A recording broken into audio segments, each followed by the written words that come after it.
Assalamualaikum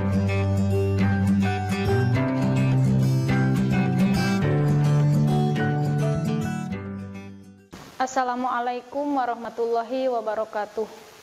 Alhamdulillahirabbil alamin. Assalatu wassalamu ala asrofil anbiya'i wal mursalin wa ala alihi wa sahbihi ajmain, amma ba'du. Rabbi shrahli sadri wa yassirli amri wahlul 'uqdatam min lisani yafqahu qawli waj'alni waziran min ahli. Alhamdulillah kita bisa bertemu lagi. Dalam kali ini Ibu akan membawakan bab 4 masih di kelas 7 semester 1. Dengan judul pelajaran kali ini adalah indahnya kebersamaan dengan jamaah. Subtema indahnya salat berjamaah. Dalam pelajaran kali ini ada 4 poin yang terkait dengan indahnya salat berjamaah. Poin pertama yaitu mempelajari dan memahami konsep salat berjamaah. Kedua, mempraktekkan sholat berjamaah. Ketiga, membiasakan sholat berjamaah. Dan yang terakhir, membiasakan sikap demokratis, toleran, kebersamaan, kerjasama, dan akhlak terpuji lainnya dalam kehidupan. Baik, kita mulai dengan materi yang pertama. Memahami dan mempelajari konsep sholat berjamaah. Sholat berjamaah adalah sholat yang dikerjakan 2 orang atau lebih secara bersama-sama. Salah satunya menjadi imam dan yang lainnya menjadi makmum. Sebaiknya sholat fardu yang 5 waktu itu dilaksanakan di masjid secara berjamaah, bukan sendiri-sendiri atau munfarid. Karena apa? Karena sholat berjamaah sendiri memiliki perbandingan yang jauh daripada sholat sendiri atau sholat munfarid. Yaitu sholat berjamaah memiliki pahala 27 derajat, sedangkan sholat munfarid atau sholat dilaksanakan secara sendiri hanya 1. Itu juga kalau sholatnya benar, dalam artian sholatnya memenuhi syarat dan rukunnya. Sholatul jamaati afdalu min sholatil fardhi bisab'i wa isrina darajatan. Artinya sholat berjamaah lebih utama daripada sholat sendiri dengan perbandingan 27 derajat. Praktik sholat berjamaah. Agar sholat berjamaah menjadi sah, maka harus mencakup pada syarat-syarat sebagai berikut, yaitu ada imam dan si imamnya pun berniat menjadi imam. Contoh lapad si imam menjadi berniat sebagai imam sholat. Usolli fardhu duhri arba'a raka'atim mustaqbilal Ka'bah adaan imamal lillahi ta'ala. Nah, itu ucapan niat menjadi niat sholat menjadi imam. Kedua, adanya makmum dan makmum pun berniat menjadi makmum atau berniat sholat berjamaah. Contoh lapad niat sholat menjadi makmum. Usolli fardhol maghribi salasa raka'atim mustaqbilal Ka'bah ada ma'mumal lillahi ta'ala. Syarat berikutnya dikerjakan dalam satu tempat. Nah, kita kalau mau berjamaah itu harus si makmum dan si imamnya itu haruslah berada di satu tempat, tidak boleh di tempat yang terpisah. Dalam berjamaah ada yang disebut makmum masbuk, ada pula yang disebut makmum muwafiq. Apa itu makmum masbuk?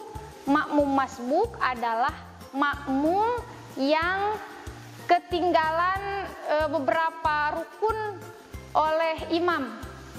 Contohnya seperti ada yang berjamaah, ada yang lagi melaksanakan sholat berjamaah sudah terdahulu, kemudian ada seorang itu masuk ke masjid, dia ikut bergabung sholat berjamaah di sana. Nah, padahal itu si imam sudah berada dalam keadaan ruku. Bolehkah si makmum yang tadi baru masuk, bolehkah bergabung? Boleh. Itu termasuk disebutnya makmum masbuk. Kalau makmum muwafiq adalah makmum yang ikut bersama imam sholat dari pertama, dari awal. Jadi tidak ketinggalan salah satu rukun pun. Praktik salat berjamaah yang pertama harus diawali dengan adzan dan iqomah. Nah, sebelum sholat berjamaah haruslah diawali dengan adzan, kemudian diikuti dengan iqomah. Isilah saf yang paling depan dulu, jangan sampai penuh. Kalau mau berjamaah itu supaya kelihatan rapih, dan itu memang seharusnya melihat barisannya itu isi dulu yang paling depan sampai penuh. Kalau misalkan ada jarak, jangan sampai berjarak ya. Kecuali sekarang, zaman sekarang dalam masa pandemi boleh diatur jarak. Kalau sebaiknya itu kalau lagi sembahyang sholat berjamaah itu harusnya penuh diisi, karena ada yang mengatakan kalau misalkan jajaran saf dalam sembahyang sholat dalam keadaan berjamaah ada yang berjarak, itu katanya diisi dengan setan. Nah, jika yang berjamaah terdiri dari laki-laki dan perempuan, maka laki-laki berada di barisan paling depan, kemudian diikuti barisan perempuan.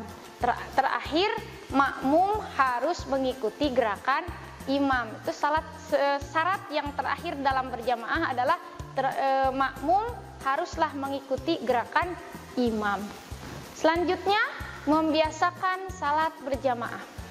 Setelah mengetahui keutamaan salat berjamaah, kita harus lebih rajin melaksanakan salat fardu berjamaah di masjid, terutama laki-laki. Nah, setelah kita mengetahui bahwa berjamaah itu memiliki pahala yang sangat banyak, yaitu 27 derajat, marilah kita bersama-sama, terutama laki-laki, biasakan sembahyang itu di masjid dan dilaksanakan dengan berjamaah, terutama laki-laki ya. Gimana kalau perempuan, bisakah berjamaah di masjid? Bisa, tapi dengan syarat ada izin dari suami, ataupun kalau yang belum menikah harus bisa menjaga dari hal-hal yang menimbulkan fitnah. Dan sholat berjamaah pun tidak harus dilaksanakan di masjid. Misalkan perempuan mau melaksanakan sembahyang sholat berjamaah, bisa dilaksanakan di rumah. Nah, siapa yang menjadi imamnya? Mamah kita atau orang yang lebih tua dari kita, atau orang yang bacaannya bagus. Dan di rumah juga bisa dilaksanakan berjamaah, tidak harus dilaksanakan di masjid. Secara tidak langsung, dengan seringnya sholat berjamaah, kita telah melaksanakan silaturahmi antar sesama muslim, membiasakan hidup disiplin, menjaga persatuan dan kesatuan, menahan sikap egois, mengajarkan kepatuhan terhadap pemimpin.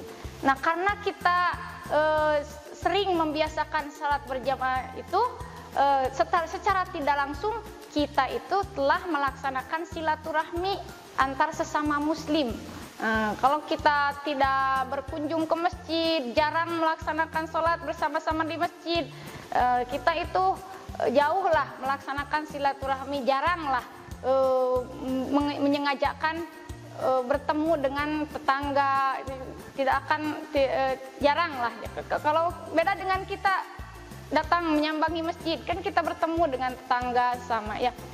Membiasakan hidup disiplin. Nah, ya, kalau kita biasa hidup selalu melaksanakan sholat berjamaah, kita itu secara tidak langsung membiasakan hidup disiplin. Ya kan, kalau mau kita melaksanakan sholat berjamaah di masjid, haruslah kita tepat waktu. Kalau sudah mendengar adzan, kita bergegas mengambil air wudhu, pergi ke masjid. Itu di antara menerapkan sikap disiplin dari kehidupan kita sehari-hari. Dan banyak lainnya. Selanjutnya, perilaku yang mencerminkan dari kebiasaan sholat berjamaah. Berikut di antara perilaku yang mencerminkan dari kebiasaan berjamaah. 1. Disiplin. Ya, kata tadi juga, sebagaimana kita telah membiasakan sholat berjamaah, nah, kita pun itu harus terbiasa, harus dicerminkan, dibuktikan dengan kehidupan sehari-hari. Kita harus hidup disiplin waktu, disiplin pakaian, ya. Dan yang selanjutnya, perilaku yang bisa dicerminkan dari kebiasaan berjamaah itu saling menghargai. Dilihatnya dari apa? Ya, kalau lagi berjamaah kita melaksanakan berjamaah di masjid. Misalkan ada makmum, ada imam yang ternyata lupa bacaannya. Nah, kita harus menghargai, dan kita pun harus sebagai makmum kita harus menghargai. Jangan malah menjelekkan, jangan malah menyalahkan. Kita harus menghargai terhadap si imam itu. Karena imam juga manusia, al-insanu mahalul khata' wan nisyan. Dan sebagai makmum kita harus mengingatkan. Dengan cara apa? Kalau kita makmumnya laki-laki, diingatkan dengan membaca subhanallah. Misal imam itu lupa bacaannya, apakah ini harus ruku atau apakah ini harus membaca Fatihah. Nah, si makmum itu harus memberitahu. Kalau makmumnya laki-laki, beritahulah dengan membaca subhanallah. Gimana kalau makmumnya perempuan? Apakah harus memberitahunya dengan cara membaca subhanallah? Bukan, tapi dengan apa? Dengan cara bertepuk tangan. Nah, bertepuk tangan kalau misalkan ada imam yang lupa salah satu rukun sholat. Ketiga, yaitu mempererat tali persaudaraan. Nah, setelah kita membiasakan sholat berjamaah, ya, kita pun harus membuktikan dalam kehidupan sehari-hari, yaitu dengan pereratlah tali persaudaraan. Karena kata tadi juga, siapa orang yang membiasakan sholat berjamaah, berarti dia itu secara tidak langsung bersilaturahmi. Karena terjalinnya silaturahmi, maka di kehidupan sehari-hari pun kita harus dipererat lagi tali persaudaraan kita. Karena dengan mempererat tali persaudaraan itu merupakan ciri orang yang meninggal husnul khotimah. Yang keempat, perilaku yang mencerminkan dari kebiasaan sholat berjamaah itu adalah tidak membeda-bedakan status. Lihat saja dalam melaksanakan berjamaah, tidak ada yang beda, baik itu pejabat ataupun itu konglomerat ataupun itu masyarakat kecil biasa, sama rata kedudukannya. Bila mana keadaan lagi berdiri semuanya. Bila mana ada rukun yang melaksanakannya lagi ruku, semuanya, baik presiden semuanya ruku, semuanya tidak. Wah, ini mah presiden tidak usah ruku karena ruku itu membungkukkan, ini kan ruku itu gitu kelihatan aku mah presiden tidak akan ruku. Tidak gitu kan, semuanya sama kedudukannya dan lain sebagainya.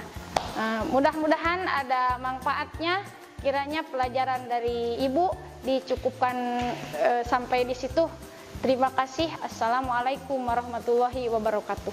Kunjungi sosial media lainnya seperti website kami di pkbmalfata.com, Facebook PKB Malfata Mananjaya, Instagram PKB Malfata Official. Dan terima kasih telah klik video ini. Jangan lupa like, comment, share, and subscribe untuk menunjukkan dukungan kamu terhadap channel ini. Enjoy the video PKB Malfata.